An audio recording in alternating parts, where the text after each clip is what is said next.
আসসালামু আলাইকুম বন্ধুরা, আপনারা সবাই কেমন আছেন? আমি আবারও এসেছি আপনাদেরকে এই ছোলা বুট রান্নার রেসিপি নিয়ে। তো আজকে আমি রান্না করছি মাত্র 2 জন খাওয়ার জন্য ছোলা বুট। এই ছোলা বুটটাতে আমি রসুন, হালকা হলদি, হালকা মরিচ মানে মরিচের গুঁড়া, জিরার গুঁড়া আর গরম মশলার গুঁড়া দিয়েছি। এর সাথে তেলও দেওয়া হয়েছে। তো এটা আমার বয়েল করাই ছিল এই ছোলা বুটটা। তো হাফ বয়েল করা ছিল, যে কারণে আমি হালকা একটু পানি দিয়েছি। আর এই পানিটা টেনে গেলেই আমার এখানে ছোলা বুটটাও হয়ে যাবে রান্না। তো বন্ধুরা, রোজার পরে আরও 6টা রোজা রাখতে হয়। শাওয়াল মাসের এই 6টা রোজা সারা বছর রোজা রাখার একটা নেকি পাওয়া যায়।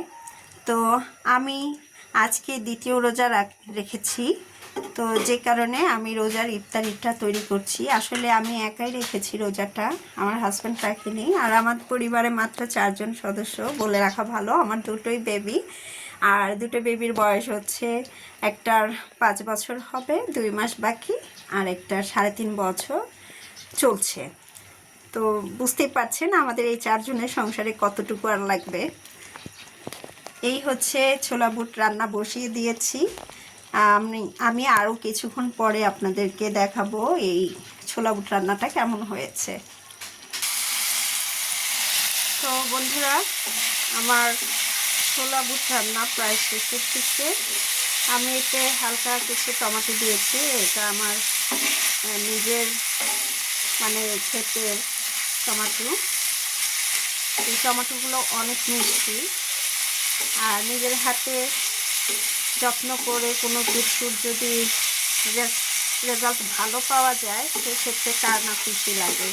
দেখা যাচ্ছে রান্নারও আলাদা একটা ইন্সপিরেশন চলে আসে।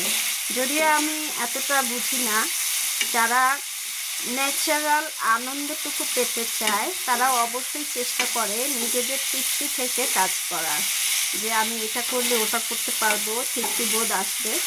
তো বাজারের থেকে নিলেও যেমন ভালো লাগে, তবে আমার কথা যে আমি যত্ন করে যেটা করেছি সেটার প্রতি আলাদা একটা রেসপন্স বেশি থাকে। তো বন্ধুরা, আমার এখানে ছোলা বুট রান্না হয়ে গেছে। এতে আমি শুধু আদাটাই দেইনি, কারণ আদা দিলে একটু ঝাঁঝালো হয়, বাচ্চাদের জন্য একটু অসুবিধাই হয়। তো আমি রসুনটাকে বেশি প্রেফার করি। রসুন যতটুকু সম্ভব প্রয়োজন অনুযায়ী দেই, এর বেশিও না এর কমও না।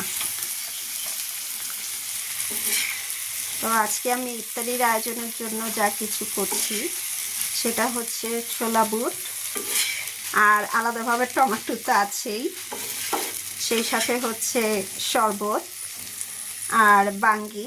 অবশ্যই চিনি দিয়ে মিক্স করা হয়েছে, কারণ বাঙ্গিটা কখনো মিষ্টি হয় কখনো মিষ্টি কম হয়। আর চিনিটাকে অনেকেই মানে কি বলবো অ্যাভয়েড করার চেষ্টা করে, বাট আল্লাহর রহমতে আমার এখনও ডায়াবেটিস নেই, ইনশাল্লাহ হবে না আশা করছি। তারপরও বলা তো যায় না, হালকা পরিমাণ চিনি তো খেতেই হবে।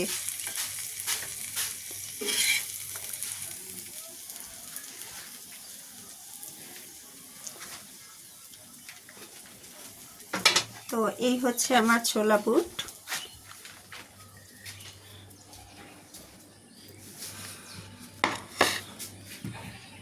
তো বন্ধুরা, আজকে এই পর্যন্তই। আপনারা সবাই ভালো থাকবেন, দোয়া রাখবেন আমাদের জন্য।